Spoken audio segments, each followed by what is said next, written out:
लेकिन उसे एक क्षण के लिए आदमी कितनी ही ऊर्जा, कितनी ही शक्ति खोने को तैयार है।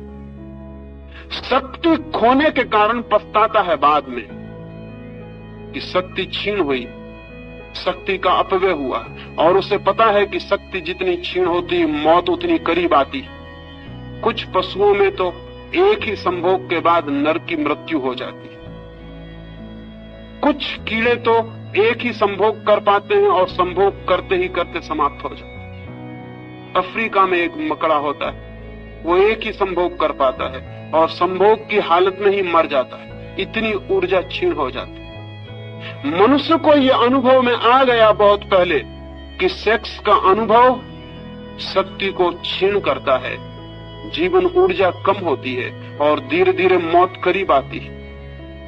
पछताता है आदमी, लेकिन इतना पछताने के बाद फिर पाता है कि कुछ घड़ियों के बाद फिर वही आतुरता है। निश्चित ही इस आतुरता में कुछ और अर्थ है जो समझ लेना जरूरी। सेक्स की आतुरता में कोई रिलीजियस अनुभव है, कोई आत्मिक अनुभव है।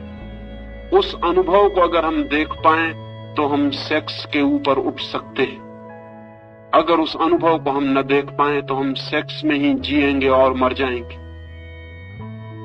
उस अनुभव को अगर हम देख पाए, अंधेरी रात है और अंधेरी रात में बिजली चमकती, बिजली की चमक अगर हमें दिखाई पड़ जाए और बिजली को अगर हम समझ लें तो अंधेरी रात को हम मिटा भी सकते हैं। लेकिन अगर हम ये समझ लें कि अंधेरी रात के कारण बिजली चमकती है तो फिर हम अंधेरी रात को और घना करने की कोशिश करेंगे ताकि बिजली चमके। सेक्स की घटना में बिजली चमकती है, एक वो सेक्स से अतीत है, ट्रांसेंड करती है, पार से आती। उस पार के अनुभव को अगर हम पकड़ लें तो हम सेक्स के ऊपर उठ सकते हैं, अन्यथा नहीं। लेकिन जो लोग सेक्स के विरोध में खड़े हो जाते हैं वे अनुभव को समझ भी नहीं पाते कि वो अनुभव क्या है। वे कभी ये ठीक विश्लेषण भी नहीं कर पाते कि हमारी आतुरता किस चीज के लिए। मैं आपसे कहना चाहता हूं कि संभोग का इतना आकर्षण क्षणिक समाधि के लिए, और संभोग से आप उस दिन मुक्त होंगे जिस दिन आपको समाधि बिना संभोग के मिलना शुरू हो जाएगी। उसी दिन संभोग से आप मुक्त हो जाएंगे, सेक्स से मुक्त हो जाएंगे। क्योंकि एक आदमी 1000 रुपए खोकर थोड़ा सा अनुभव पाता हो और कल हम उसे बता दें कि रुपए खोने की कोई जरूरत नहीं, इस अनुभव की तो खदानें भरी पड़ी हैं, तुम चलो इस रास्ते से और उस अनुभव को पालो, तो फिर वो 1000 रुपए खो के उस अनुभव को खरीदने बाजार में नहीं जाएगा। सेक्स जिस अनुभूति को लाता है, अगर वो अनुभूति किन्हीं और मार्गों से उपलब्ध हो सके तो आदमी का चित्त सेक्स की तरफ बढ़ना अपने आप बंद हो जाता है, उसका चित्त एक नई दिशा लेना शुरू कर देता है। इसलिए मैं कहता हूं, जगत में समाधि का पहला अनुभव मनुष्य को सेक्स के अनुभव से ही उपलब्ध हुआ है। लेकिन वो बहुत महंगा अनुभव है, वो अति महंगा अनुभव है। और दूसरे कारण है कि वो अनुभव कभी एक क्षण से ज्यादा गहरा नहीं हो सकता।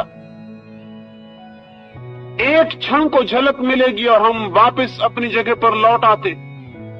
एक क्षण को किसी लोक में उठ जाते हैं, किसी गहराई पर, किसी पीक एक्सपीरियंस पर, किसी शिखर पर पहुंचना होता है और हम पहुंच भी नहीं पाते और वापस गिर जाते। जैसे समुद्र की एक लहर आकाश में उठती, उठ भी नहीं पाती, पहुंच भी नहीं पाती हवाओं में, सिर उठा भी नहीं पाती और गिरना शुरू हो जाता। ठीक हमारा सेक्स का अनुभव बार बार शक्ति को इकट्ठा करके हम उठने की चेष्टा करते हैं। किसी गहरी जगत में, किसी ऊंचे जगत में एक क्षण को हम उठ भी नहीं पाते और सब लहर बिखर जाती है, हम वापस अपनी जगह खड़े हो जाते हैं और उतनी शक्ति और ऊर्जा को गंवा देते हैं। लेकिन अगर सागर की लहर बर्फ का पत्थर बन जाए, जम जाए और बर्फ हो जाए तो फिर उसे नीचे गिरने की कोई जरूरत नहीं। आदमी का चित्त जब तक सेक्स के तरलता में बहता है तब तक वापस उठता है, गिरता है, उठता है, गिरता है, सारा जीवन यही करता है। और जिस अनुभव के लिए इतना तीव्र आकर्षण है, ईगोलेसनेस के लिए अहंकार शून्य हो जाए, मैं आत्मा को जान लूं, समय मिट जाए और मैं उसको जान लूं जो इटर्नल है, जो टाइमलेस है, उसको जान लूं जो समय के बाहर है, अनंत और अनादि है। उसे जानने की चेष्टा में सारा जगत सेक्स के केंद्र पर घूमता रहता है।